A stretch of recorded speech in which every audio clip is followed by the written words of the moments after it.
de los periodistas, la situación de pues la situación, pues bueno, de la situación mental y de psicosocial que padecen las y los periodistas, pues con las situaciones de cobertura de violencia en México. Esta mesa la vamos a dedicar a este tema, y bueno, tenemos como invitadas e invitados, es muy variada esta mesa, muy interesante, sobre todo porque tenemos a Dulce Cepeda, que es investigadora y docente de la Universidad Autónoma de Tamaulipas. Ella cuenta con un doctorado en comunicación y periodismo por la Universidad de Santiago de Compostela en España.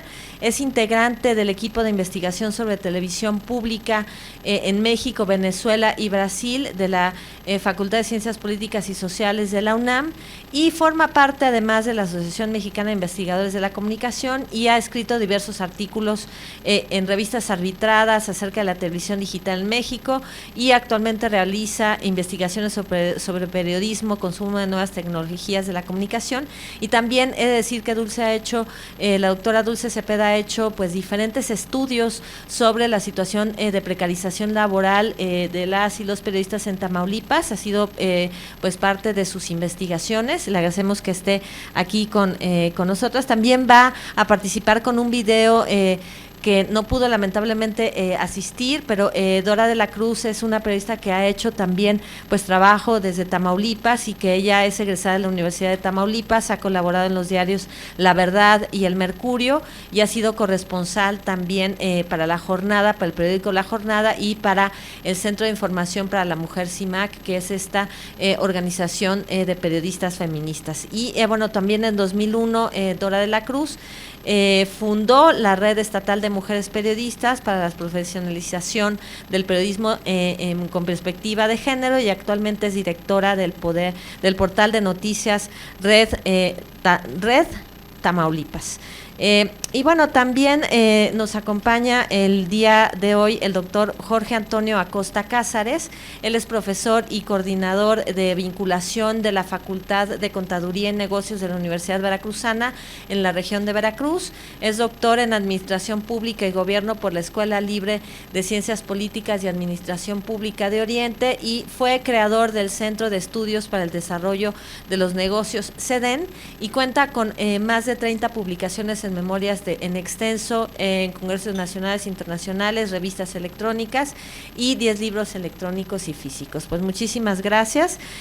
También va a estar dando algunos comentarios y compartiendo sobre sus investigaciones la doctora Celia del Palacio, que además ella pues es de las organizadoras de estas mesas del Encuentro Internacional de Periodistas, y ella es coordinadora del Observatorio de Libertad de Expresión de la Universidad de Guadalajara y coorganizadora de este encuentro.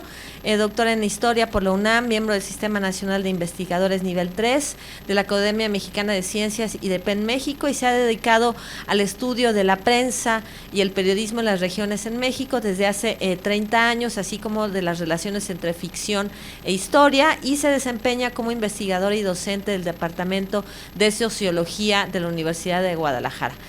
Ha publicado 11 libros como autora, y además decenas de libros colectivos, artículos en revistas, y su libro más reciente es Periodismo de Frontera en América Latina, Precariedad y Desigualdades Múltiples, y que pueden encontrar en el stand de la Universidad de Guadalajara aquí en la Feria del Libro. Pues le voy a dar la palabra a la doctora Dulce Cepeda, porque ella preparó también una presentación para esta mesa. Entonces, por favor, doctora Dulce Cepeda.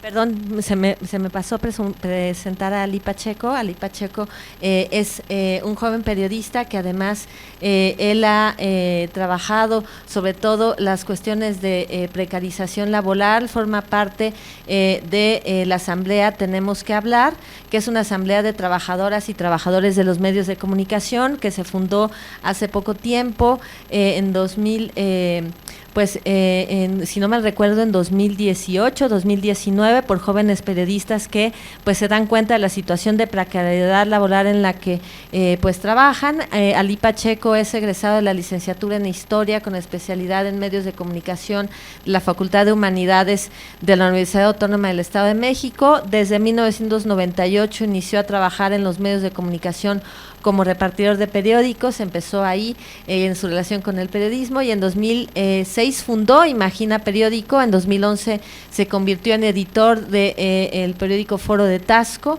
y en marzo de 2020 fue beneficiario del programa municipal de acogida temporal en Barcelona, que protege a periodistas mexicanos, y que bueno, está en el Ayuntamiento de Barcelona. Y del 2016 a la fecha, él y su familia lamentablemente pues sufrieron amenazas, desplazamiento forzado tras el asesinato del periodista Francisco Pacheco Beltrán en Taxco.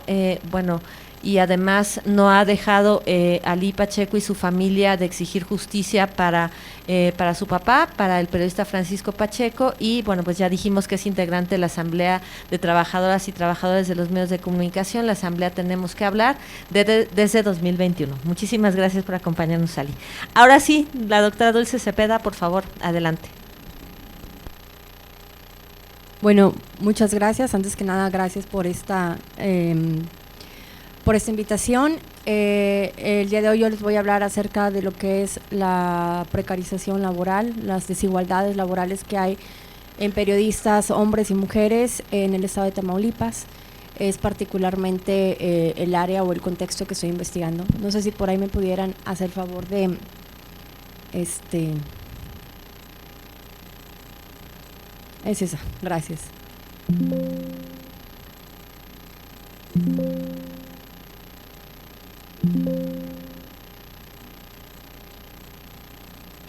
Bien, pues a ver si avanza.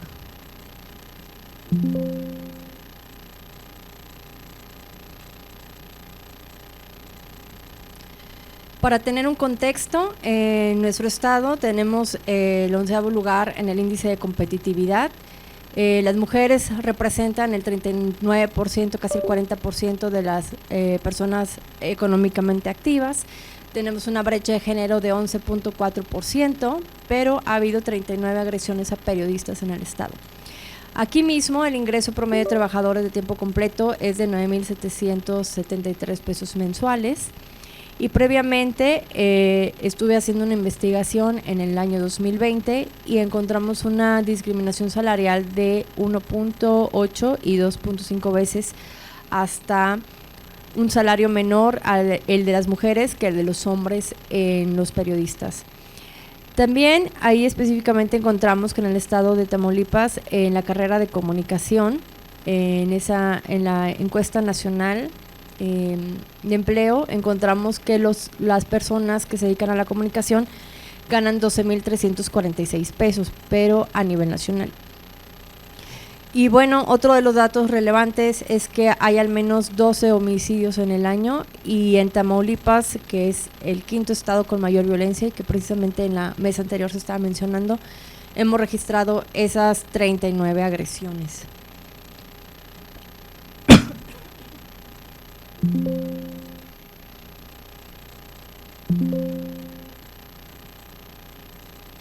Pues bueno, no sé si me pueden ayudar. A lo mejor igual mejor desde allá se puede hacer el avance. Gracias. Una de las cosas que estoy analizando en Tamaulipas es la violencia laboral que están teniendo principalmente las mujeres. Y bueno, pues para enmarcar esto, vemos que la ley para prevenir, atender, sancionar y erradicar la violencia contra las mujeres en el estado de Tamaulipas menciona que constituye violencia laboral contra la mujer toda negativa, ilegal, indebida a contratar a la víctima, a negar el goce de la licencia de maternidad o paternidad, acceso a servicio de guardería o no respetar su permanencia en condiciones generales de su empleo, así como descalificación del trabajo realizado, amenazas, intimidación, humillaciones y conductas referidas al artículo 133 de la Ley Federal del Trabajo. El impedimento de las mujeres de llevar a cabo el periodo de lactancia previsto en ley, la explotación o todo tipo de discriminación por condiciones de género. Y esta última parte, discriminación por condiciones de género, es lo que vamos a estar viendo inmediatamente. Para hacer esta investigación estuve utilizando la teoría del techo de cristal, que nos lo define Morrison White y Van Belson como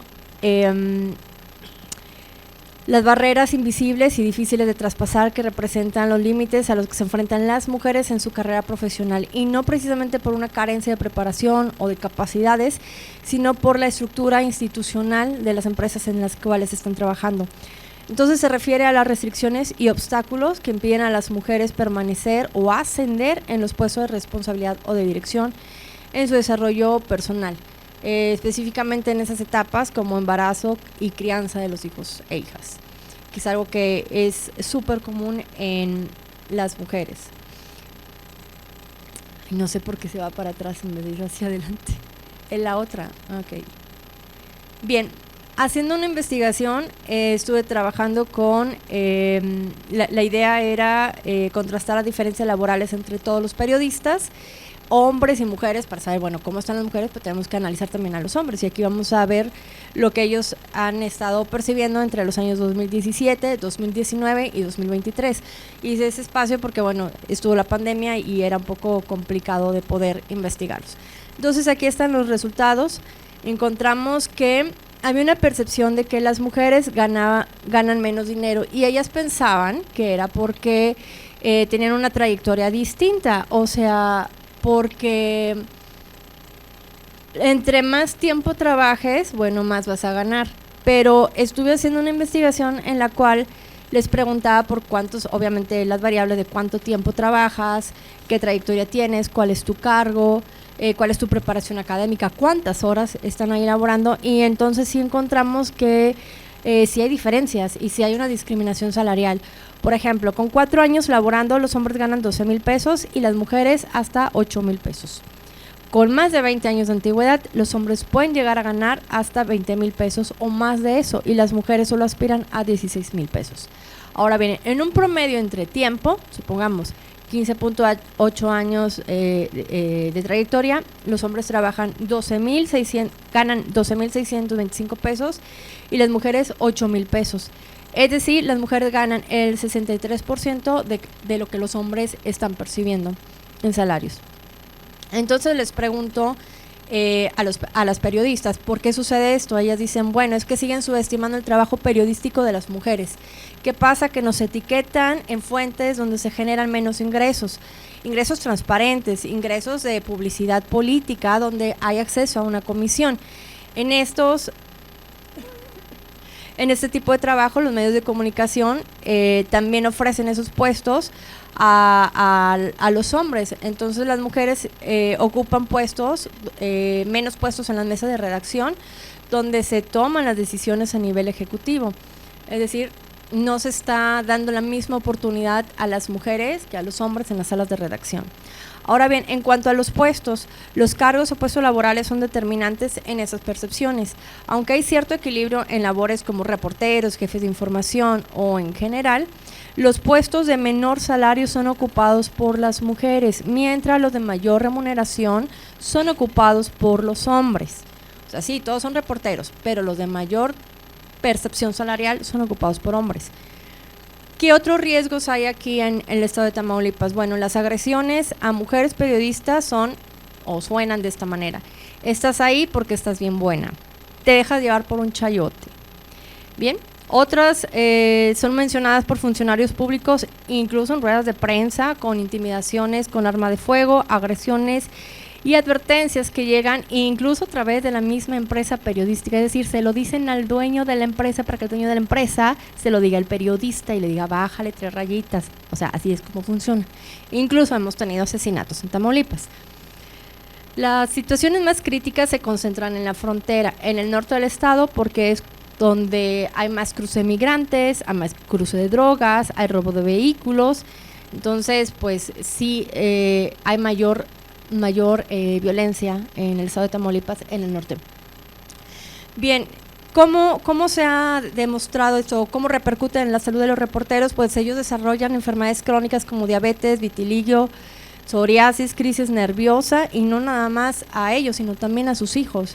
Esto como consecuencia de amenazas, amedrentamientos y secuestros. Por ejemplo, aquí están en los diferentes años los tipos de amenazas. Aquí en 2023 se suman 17 amenazas generadas por el medio de comunicación, más la opción de no contestó, que en realidad es el crimen organizado. Es decir, ¿de dónde vienen las amenazas? Vienen del crimen organizado, y el crimen organizado se lo manda a decir a los dueños de las empresas para que las empresas sean las que se los digan a los reporteros. También encontramos que existe mayor apoyo de las empresas mediáticas a los hombres que a las mujeres, principalmente porque ellas dicen, bueno, es que no lo requerimos. ¿Por qué? Bueno, pues no han sido a lo mejor tan atacadas en ese sentido como los hombres. Entre los más importantes apoyos que las empresas han otorgado han sido seguridad institucional, económica, servicios legales y psicológicos para los hombres. Y en el caso de las mujeres, el permiso para ausentarse y un permiso económico. Es decir, sí se hace esa diferencia pues por sexos. Aquí están las conclusiones, lo mismo que les acabo de mencionar, que bueno, básicamente los riesgos percibidos van desde las expresiones misóginas, denostaciones públicas, amedrentamiento, intimidaciones con arma de fuego, uso de la fuerza pública, advertencias, secuestros e incluso un asesinato. ¿Qué pasa? Que hay una brecha salarial por género en Tamaulipas. Entonces, pues, ¿qué se hace? Una recomendación para minimizar estos riesgos e informar la verdad, especialmente en ciudades de provincia. ¿Qué se necesita? Que haya colaboraciones con medios internacionales para evidenciar las malas prácticas de los políticos corruptos en gobiernos de turno, ya que no se puede hacer los mismos medios locales, porque ahí es donde entonces se generan los amedrentamientos, las intimidaciones. ¿Qué necesitamos? Que estos medios pequeños se vinculen con los medios grandes o los medios internacionales, donde es más difícil que los alcancen y que les lleguen a amenazar, porque tienen una infraestructura pues más fuerte. Otra recomendación es revisar las tabulaciones de los recursos humanos para estandarizar los salarios por antigüedad en los trabajadores hombres y mujeres. Y finalmente, otorgar a las mujeres la misma oportunidad de llegar a estos puestos de jerarquía laboral en las tomas de decisiones. También es importante derribar los obstáculos laborales que se señalan en la teoría de Cristal, especialmente desde los ambientes mediáticos, ya que estos permean en la cultura predominante de nuestra sociedad, y las mujeres representan la mitad de la población económicamente activa, con su propia identidad, necesidades, condiciones y perspectivas. Bueno, pues esto es lo que tenía que decirles. Muchas gracias.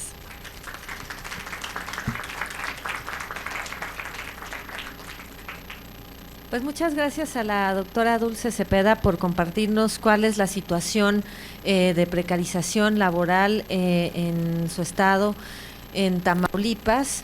Y ahora vamos a pasar un video que nos ha enviado la periodista Dora Luz Cruz para compartir con nosotros, porque lamentablemente no pudo estar con nosotros. Entonces les pedimos por favor a las compañeros que nos puedan pasar el video, se los agradeceríamos mucho. Quiero agradecer la invitación a este evento tan importante, pero sobre todo a darle la voz a mujeres periodistas. Mi nombre es Dora Alicia de la Cruz García, soy la coordinadora de la Red de Mujeres Periodistas en Tamaulipas, en cuyo objeto social de este colectivo de mujeres es la profesionalización del periodismo con perspectiva de género. Estamos luchando desde hace más de 2 décadas porque las noticias de los medios de comunicación tengan paridad, exista más noticias de mujeres en los medios, porque ahorita el porcentaje de las noticias de mujeres en los contenidos de la comunicación es de un 24%, es decir, el 24% de todas las noticias de los medios de comunicación son de mujeres, de fuentes de mujeres o de temas de mujeres, de los problemas sociales. No hemos avanzado en estas décadas a pesar de esta lucha que se está dando a través de estos colectivos de mujeres, a través de estas organizaciones en la que el estado de Tamaulipas ha sido pionero.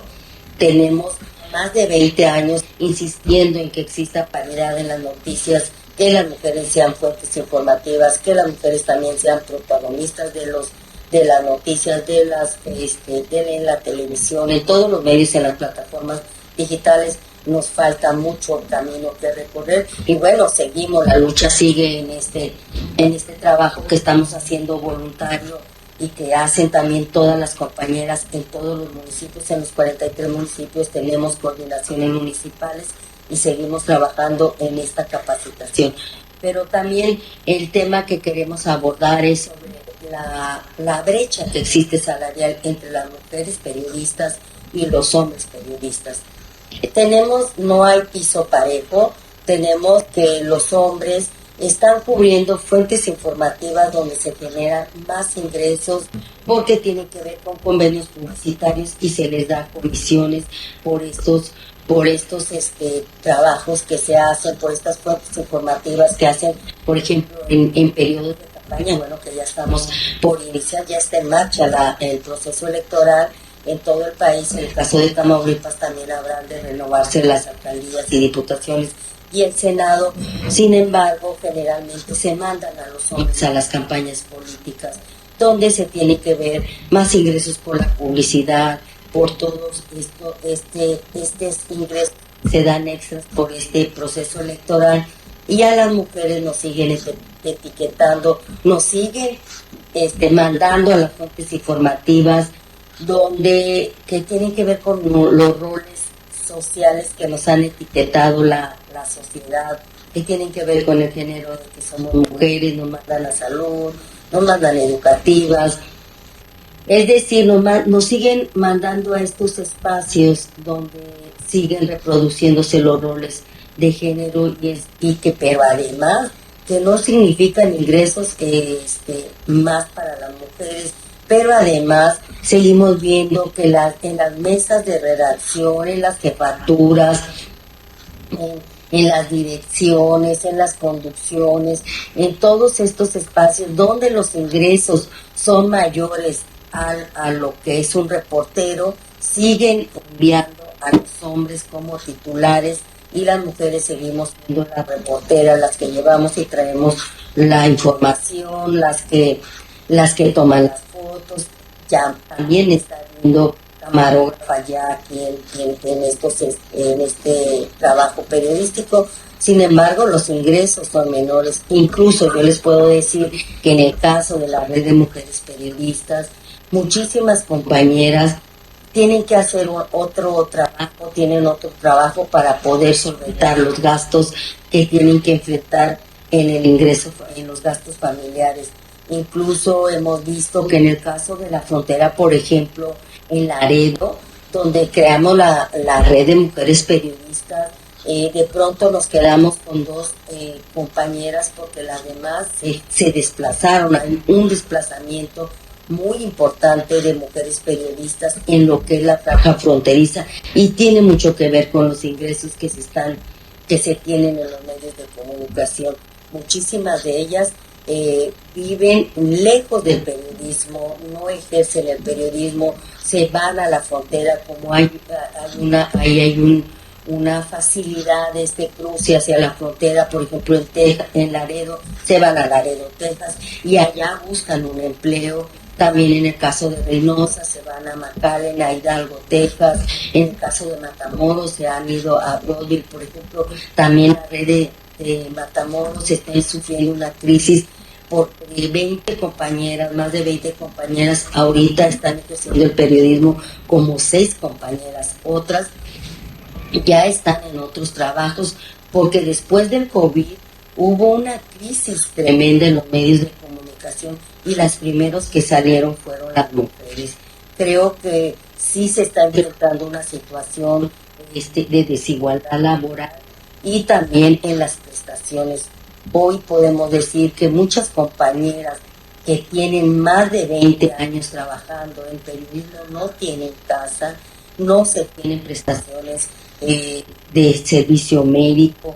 Bueno, hoy que se abrió estos programas para la población general, pues se están inscribiendo en pero sí creo que hay una desigualdad salarial que se debe de atender, que se debe de visibilizar. No hemos podido avanzar en visibilizar este problema que estamos enfrentando las mujeres en los medios de comunicación y que está provocando que muchas compañeras ya no estén ejerciendo el periodismo por los salarios bajos. Que estos espacios que se están dando en estos eventos tan importantes deben de tomar en cuenta estos temas para poder llevarlo a los representantes populares para que se puedan debatir en las cámaras locales, en la federal y en el Senado de la República, y que pueda haber un salario digno. Estamos vulnerables en ese sentido. Ahora que se presentó, les decía, el COVID, muchísimos nos organizamos, apoyábamos a la compañera que estaba enferma, que se murió su mamá, que se murió un tío. Estuvimos haciendo esa cadenita porque necesitamos de tener servicios básicos que permitan que ejerzamos el periodismo y que podamos hacerlo muchísimas. Como ustedes saben, este trabajo es un riesgo, además representa un riesgo. En México no hay garantías para ejercer el periodismo y las mujeres somos el doblemente vulnerables, porque nosotros a veces nos autocensuramos y no hablamos de temas de inseguridad porque por protección a nuestra familia. También los hombres lo hacen muchísimas veces, pero sí es cierto que sí necesitamos tener un salario parejo, que sea igualdad, que exista paridad adentro de las redacciones, que también sea un hombre, una mujer director o una jefa de redacción, un hombre director. Tenemos que impulsar estas políticas públicas para que podamos tener también estas oportunidades laborales. Siempre hemos demandado igualdad en todo y creo que la igualdad en los medios de comunicación no es la excepción. Tenemos que demandarla, tenemos que exigirla, tenemos que llevarlos a los espacios donde se hacen leyes y reformas para poder mejorar las condiciones laborales de las mujeres periodistas y de sus familias, pero también para poder seguir en este trabajo que nos interesa y en la que estamos aportando también muchísimo para poder lograr avances en lo que es los derechos de las mujeres y las niñas, y en la que nuestro trabajo está muy enfocado a esto, pero que también necesitamos de hombres periodistas, de aliados, también de legisladoras, de diputados, de senadores. Necesitamos de toda esta sociedad para que puedan apoyar estas luchas que seguimos dando y en la que esperemos que pronto se avance y que podamos tener respuesta en este tema de la situación laboral de las mujeres periodistas y sus prestaciones, pero además que también tengamos las mismas respeto, los mismos derechos para poder ejercer nuestro periodismo en todos los temas de agresiones contra las mujeres, que no es la excepción en las mujeres periodistas, pero que también tenemos que tener protocolos para poder atenderlos, para poder prevenir y poder erradicar estos temas que necesitamos hablarlos, en la cual estamos muy agradecidos estos espacios por permitirnos hablar de estos temas.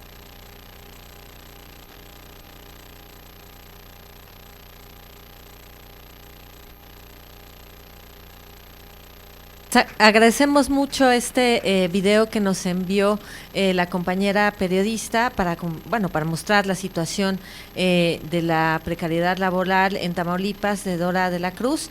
Le voy a dar la palabra a Ali Pacheco de la Asamblea Tenemos que Hablar para que nos comparta qué es lo que han hecho desde la Asamblea Tenemos que Hablar. Han hecho 2 estudios en los cuales han reflejado la situación de precariedad laboral de las y los periodistas, pero también de los trabajadores y las trabajadoras de los medios de comunicación. Adelante, Ali Pacheco, de la Asamblea Tenemos que Hablar. Hola. ¿Qué tal? Muy buenos días a todas, a todos. Hace unos años en Metepec asesinaron al periodista Enrique García. Igual no les suena, pero era un trabajador de los medios de comunicación en Metepec. Había trabajado en Radio y Televisión Mexiquense y en otros espacios comunicativos del Valle de Toluca. Aquí que lo mataron trabajando como operador de Didi. No debió de haber muerto trabajando como operador de Didi. Debió de haber tenido un salario, un sueldo digno. ¿De acuerdo? Entonces, primero les extendemos un saludo a todos los integrantes de nuestra asamblea de trabajadores y trabajadoras de medios y la comunicación contra la precarización laboral. Tenemos que hablar. Sabemos que la precariedad y la explotación laboral atraviesa a la clase trabajadora toda, con serios impactos negativos en el plano individual, pero ante todo con afectaciones profundas en nuestro tejido colectivo. Como periodistas y comunicadores organizados y organizadas, nos hemos propuesto luchar por la dignificación de nuestro trabajo y la defensa de nuestros derechos laborales. Y para ello hemos generado evidencia sobre la situación de precariedad laboral que nos atraviesan. Nuestro gremio está marcado por explotación, desigualdad salarial, falta de prestaciones laborales, acoso sexual, moving, actos de discriminación, contrataciones irregulares o abiertamente ilegales, censura, ausencia de seguridad, falta de protección social y jornadas extenuantes. La regla es la falta de contratos de trabajo, la carencia de servicio médico y de seguridad social, además de pago de salario por debajo del mínimo establecido en la ley. La violencia no termina ni cuando acaba la relación laboral, pues registramos constantes despidos injustificados o ausencias de finiquito y liquidaciones. En nuestro informe sobre condiciones laborales de trabajadoras y trabajadores de medios en México en tiempos prepandémicos, que nació de una encuesta aplicada en 2019 a 385 colegas de 28 entidades federativas, encontramos datos alarmantes, de los que, por razones de tiempo, solamente vamos a destacar 4. El primero es que la sobreexplotación laboral está arraigada en nuestro gremio y está normalizada. Los medios de comunicación contratan sistemáticamente a personas para ejercer un único cargo con determinadas funciones, pero las y los trabajadores terminamos desempeñando más funciones que aquellas para las que fuimos contratados, por supuesto, sin pagos adicionales. 8 de cada 10 trabajadores de medios realizan funciones extras a aquellas para las que fueron originalmente contratadas. Así es como encuentras a reporteros, que a veces también son editores, pero también community managers, pero también fotógrafos, pero también venden publicidad, pero también se tienen que poner la camiseta del medio. Todos con salarios paupérrimos, mientras los dueños de los medios de comunicación se enriquecen a costa nuestra. Un segundo dato alarmante es que la prevalencia del esquema del outsourcing, que se supone es ilegal, es 10% mayor en promedio nacional. En 2019, fecha de la aplicación de la encuesta, el 26% de las trabajadoras y los trabajadores de medios indicaron tener una relación laboral bajo algún tipo de subcontratación total o parcial. El tercer dato relevante es que las jornadas en los medios de comunicación son tan extenuantes que rayan en lo inhumano. En México, 7 de cada 10 periodistas trabajan más de 8 horas o más de 12 al día, lo que por supuesto sobra decir que excede con creces las horas de trabajo diarias establecidas en la Ley Federal del Trabajo. Además, 1 de cada 10 de las y de los trabajadores encuestados señaló no tener un solo día de descanso a la semana. Esta situación es alimentada por una narrativa enajenante, que por décadas académicos, dueños de medios y personalidades del periodismo han impuesto a nuestro gremio, una que sostiene que, porque la noticia no descansa, los periodistas tampoco, pero en ATQH sabemos que toda persona trabajadora es más que un ser subordinado a órdenes de un patrón, y si la noticia no descansa, pues que los patrones contraten a más personas para cubrir los horarios correspondientes. Cuarto, finalmente, el informe reveló que la violencia en el trabajo resulta ser una norma y que se vive en terrible impunidad. Un 64% de las personas encuestadas en total señaló haber vivido diversas formas de presión o menosprecio en su trabajo y otras expresiones de violencia como asignación de trabajo excesivo, asignaciones bajo presión y plazos imposibles de cumplir, la asignación de trabajo denigrante, innecesarios o repetitivos, o que se encontraban por debajo de sus habilidades, o haber recibido castigo de algún tipo. Además, 50.38% del total de las personas encuestadas indicó haber vivido violencia sexual, amenazas de violencia física o verbal, ataques a sus creencias políticas y religiosas, críticas a su identidad sexual, críticas infundadas reiteradas en su trabajo, gritos o insultos, maltratos físicos o restricción de la comunicación con sus superiores.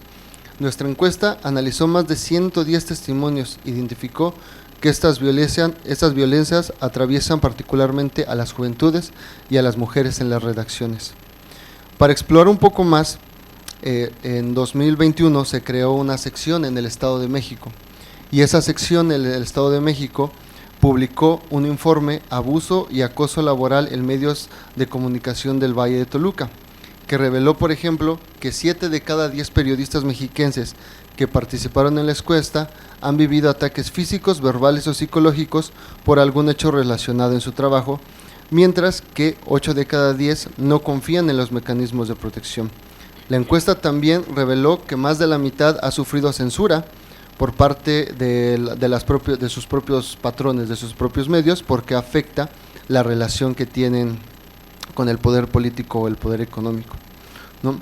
La explotación y precarización laboral son un hecho y nos atraviesan a todas y a todos cada día.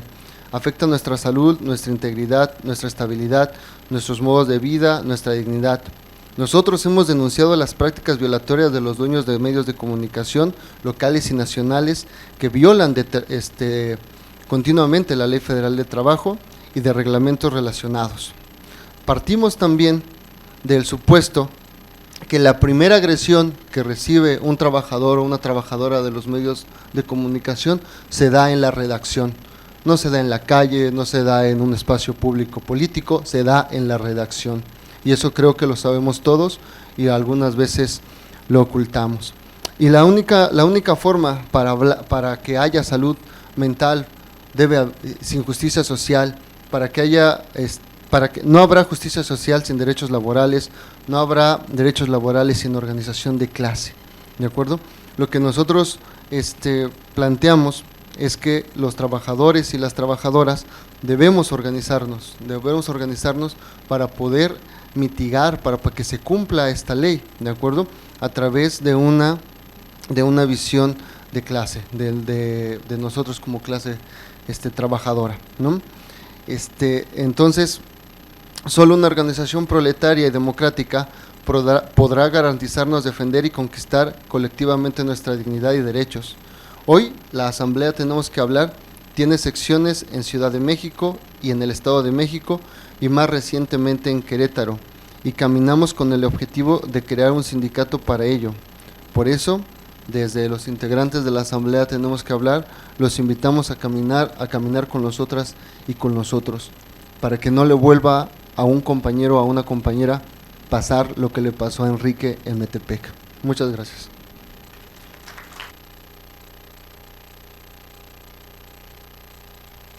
Pues muchísimas gracias a Ali Pacheco, integrante de la Asamblea de Trabajadoras y Trabajadores de los Medios de Comunicación, la Asamblea Tenemos que Hablar, por compartirnos sus experiencias.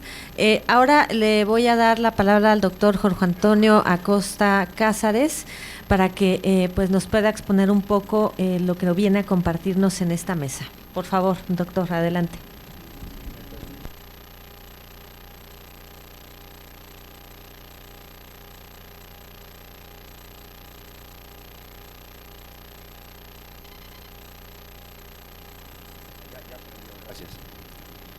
Bien,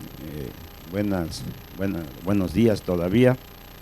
Pues quiero agradecer la invitación a la Universidad de Guadalajara a participar en este 19 Foro Internacional sobre cuestiones periodísticas. Mi formación es ser economista y agradezco también particularmente a la doctora Guadalupe Mar por invitarme a un trabajo de investigación que realizaron ella y el maestro Miguel Ángel Barragán, porque la precarización tiene varias aristas, tiene varios puntos de vista y uno de ellos, a mí me parece, por mi formación, que es muy importante, es la parte económica que tiene que ver con la cuestión salarial, con los ingresos que percibimos todos los trabajadores, ¿verdad? Y en particular los que se dedican al periodismo.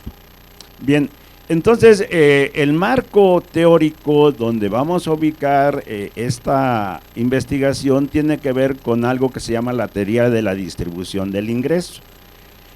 La teoría de la distribución del ingreso lo que explica es cómo dentro del proceso de producción de bienes y servicios que se mide a través de algo que se llama el Producto Interno Bruto, que es el indicador que nos permite conocer cuánto es lo que se produce dentro de un país, particularmente un estado o una economía en particular,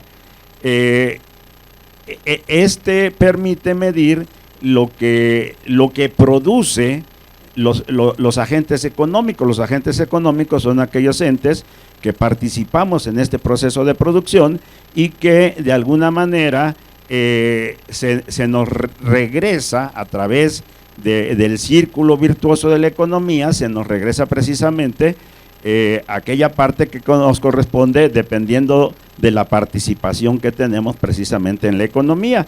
El trabajador lo que vende es su fuerza de trabajo y los especialistas en determinadas áreas como los periodistas, por ejemplo, los que se dedican a la ciencia de la comunicación, pues el trabajo intelectual, el trabajo... ¿Quién me apoya, por favor, con la... Ahí está. Es la de abajo. Ok. Entonces, voy a mencionar aquí a un señor que fue Premio Nobel de Economía en 1998, él es de Bangladesh, Amartya Sen, y Amartya Sen establece que para ir eliminando esta brecha que se presenta en la distribución del ingreso, tiene que haber una serie de capacidades. Entonces él habla de las capacidades. ¿Y qué son las capacidades? Pues es simple y sencillamente esa capacidad que vamos a ir generando a partir de la educación y a partir de la experiencia que vivimos en el mundo real, en el mundo laboral.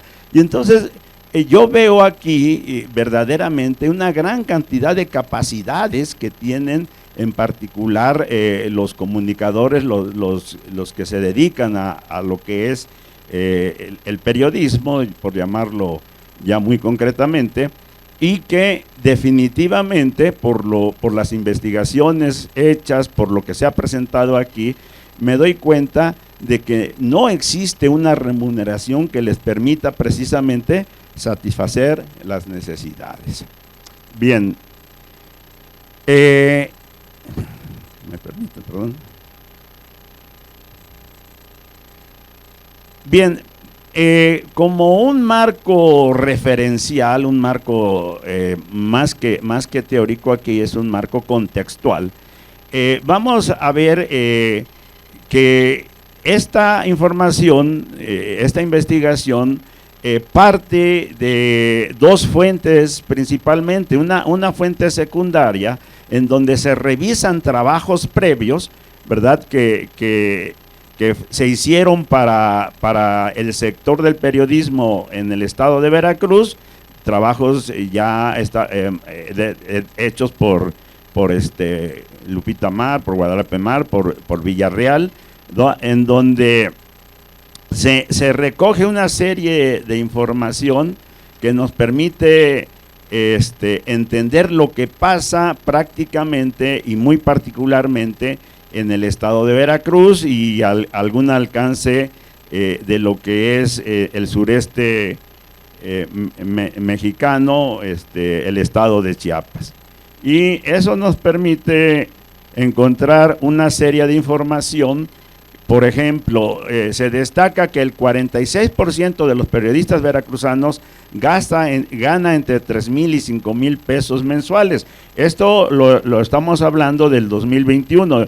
Al final lo que hice es una proyección con la inflación, que es un tema que de alguna manera afecta al salario real. Otra cuestión son las malas condiciones laborales en las que trabaja el profesional del periodismo, y aquí ya se han mencionado, y particularmente pues me doy cuenta que con el outsourcing, pues es algo que le ha permitido a los empleadores de todos los sectores poder sacar ventaja de alguna manera, porque esto lleva a que en la gran mayoría de los casos no tienen ninguna prestación social los trabajadores que son contratados a través de esta subcontratación, sería el término en español del outsourcing. Otra cuestión es que el 20.4% no cuenta con contratos para su trabajo profesional. Ayer se mencionaba también en este sentido el hecho de que no hay ninguna seguridad. En muchos de los casos no hay ninguna seguridad al respecto, ¿verdad?, de los trabajadores. Y bueno, podemos ver alguna serie de datos aquí que por tiempo voy a obviar, pero vamos a ver los conceptos que es sueldo y salario. Pues sueldo y salario es dentro de la distribución del ingreso, es precisamente la remuneración, ya había yo dicho, que tenemos los trabajadores ante el patrón. Ven, para el análisis económico tenemos que hacer una referencia de lo que es la canasta básica. Y bueno, aunque no hay una conceptualización en la ciencia económica de lo que es la canasta básica, ¿verdad?, es precisamente una serie de bienes y servicios que los consumidores, cualquier tipo de consumidor, tiene que cubrir para satisfacer sus necesidades, ¿verdad? Y estas necesidades de alguna manera tienen que ver. Yo establecí que son 7 los puntos que hay que satisfacer, que es alimentación, vivienda, educación, vestido y calzado, servicios y recreación. Y esto de alguna manera permitiría tener lo más cercano que se tiene a lo que es la calidad de vida. Desde la ciencia económica no hay un concepto muy específico de la calidad de vida, pero tiene que ver de alguna manera con la satisfacción de manera adecuada de los bienes y servicios que a mí y a mi familia me permiten de alguna manera vivir, digamos, cómodamente. Bien, algunas cuestiones que tienen que ver con lo más cercano a lo que se conoce como el bienestar, pues tenemos el índice de desarrollo humano, el coeficiente de Gini, la pobreza de consumo, y en México particularmente lo que se conoce como la medición de pobreza por el Consejo de Evaluación de la Política Social, el Coneval. Bien, con base en todo esto, ya si me permiten para concluir, ¿verdad?, actualizado de alguna manera con la inflación los datos que se obtuvieron en el 2020, podemos pensar que un promedio, ¿verdad?, que de ingreso de los trabajadores del periodismo es alrededor de 6,000 pesos. Entonces, hay algo que se llama precisamente la diferencia entre salario real y salario nominal. El salario real es aquel tipo de salario que se ve afectado por la inflación y que me va a permitir precisamente satisfacer las necesidades de manera óptima mías y de mi familia. Entonces vean ustedes, por ejemplo, el salario real de la canasta alimentaria, ¿verdad?, es dividir el salario nominal entre la cantidad, la canasta básica que necesito para satisfacer mis necesidades. Si lo vemos así, nota, este ingreso de 2,243 de la canasta básica corresponde a una persona. Entonces, un trabajador por sí solo, si al dividir los 6,000 entre la canasta básica que requiero para satisfacer mis necesidades, pues me permite que mi poder adquisitivo, mi salario real, sea de 2.67 veces. Pero rápidamente, en un ejercicio, por ejemplo, en donde pensamos que es para una familia con 3 miembros, el esposo, la esposa y un hijo, pues hicimos un escenario, ¿verdad?, que incluso a ustedes les parecerá poco real, es decir, alimentación mensual, 3,000 pesos. Y si vemos perdón, si me ayuda, muy bien.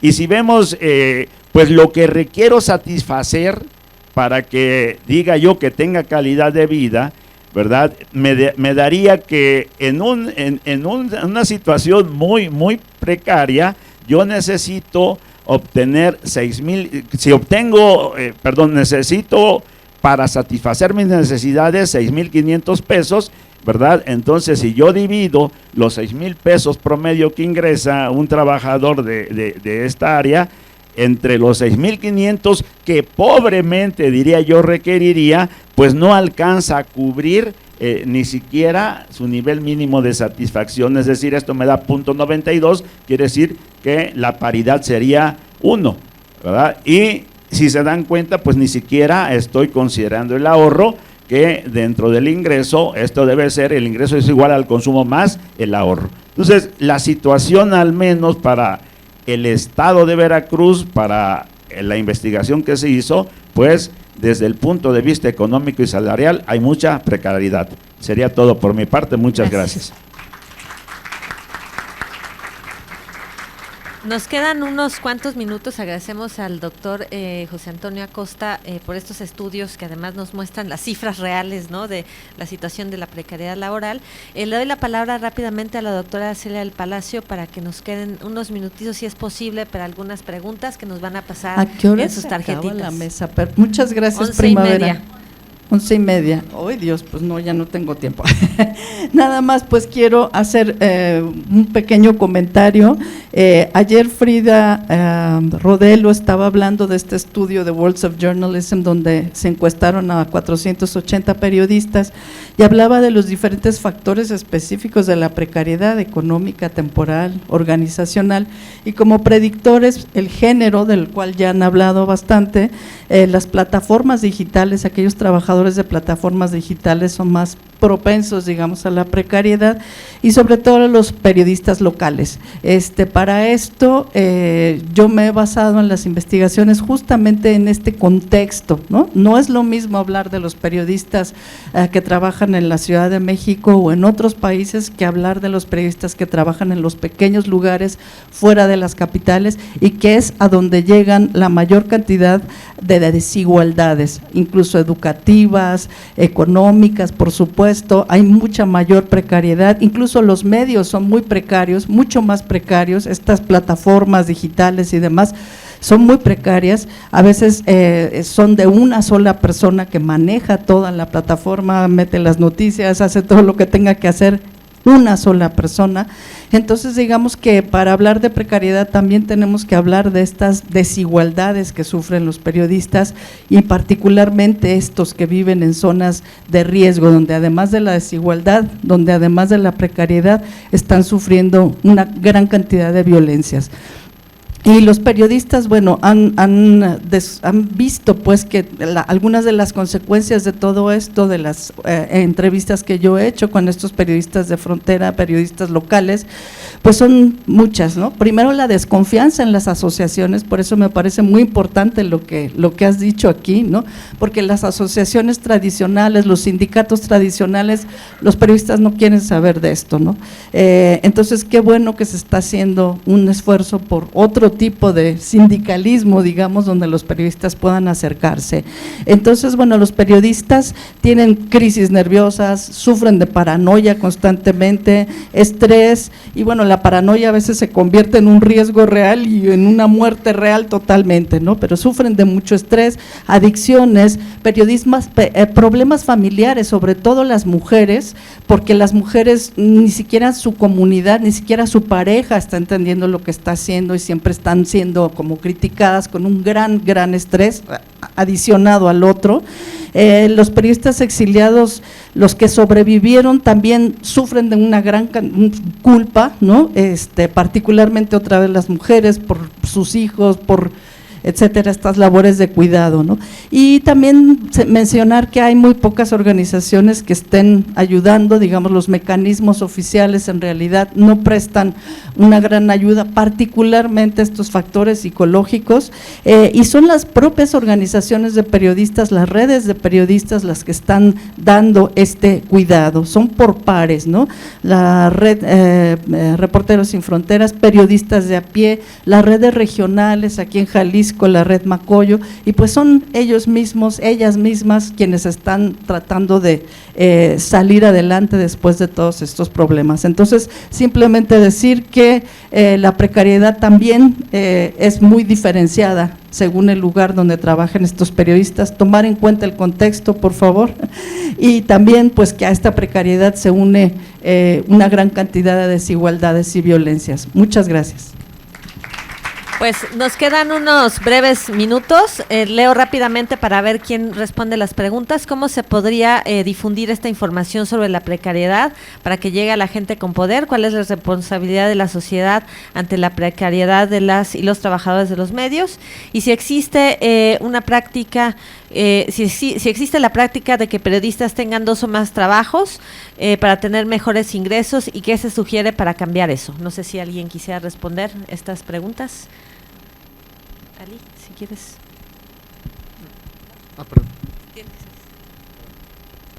Hola, no solo 1, 2, 3, 4, 5 trabajos llegan a tener los compañeros, ¿no? Porque pues aquí está la evidencia científica de los sueldos, ¿no? 6,000 pesos pues no alcanzan para nada, ¿no? Y luego si se va a una cuestión local es peor la cosa todavía, ¿no? Uno le hace de todo. Yo creo, y nosotros creemos en la asamblea, tenemos que hablar que la única forma de que esto cambie es organizarnos como trabajadores, organizarnos en sindicatos democráticos, abiertos, con perspectiva, ¿de acuerdo? Desde ahí lo vemos, ¿no? ¿Por qué? Sencillo, si estamos solos, uno solo, 2 solos, nos va a comer el sistema. Entonces la única forma, desde esta perspectiva de la asamblea tenemos que hablar, es organizar un sindicato de clase democrático con perspectiva libre. Esa sería mi opinión.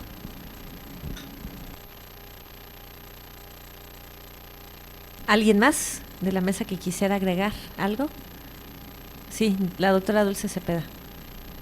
Bueno, otra de las acciones que se pueden hacer es también que las universidades, sobre todo las públicas, regionalmente, puedan abrir sus espacios, sus servicios de asesoría legal y asesoría psicológica a los periodistas. Que haya ese tipo de demanda o de organización respecto a gremios periodísticos localmente o en cada estado, en cada municipio, de ser posible, donde existan, pero que las universidades públicas puedan tener este compromiso de apoyarles gratuitamente, porque los periodistas son quienes nos informan, quienes nos dan pues ese servicio a la comunidad, ¿no? De decirnos lo que está pasando realmente, pero también las universidades tenemos pues esa responsabilidad de apoyar a la sociedad. ¿Y quiénes son esos grupos vulnerables? Pues como lo estamos viendo los periodistas, muchos de ellos no pueden pagar servicios legales, no pueden pagar servicios psicológicos profesionales, pero pues puede ser una ayuda mutua, ¿no? Dar y dar, apoyar y apoyar. Ellos nos dan información, nosotros les damos, como universidad les podemos dar servicio. Creo que eso es algo que no nos cuesta ni a unos ni a otros, y que podemos apoyar y hacer muchísimo por los periodistas y por su familia. Esa sería como alguna sugerencia que podríamos hacer. Pues muchísimas gracias, cerramos esta mesa, agradecemos a la audiencia que ha sido muy, sobre todo, nutrida estas 2 sesiones y en el Encuentro Internacional de Periodistas, y les invitamos a que sigan participando en las mesas que son todo el día de hoy del Encuentro Internacional de Periodistas. Muchísimas gracias.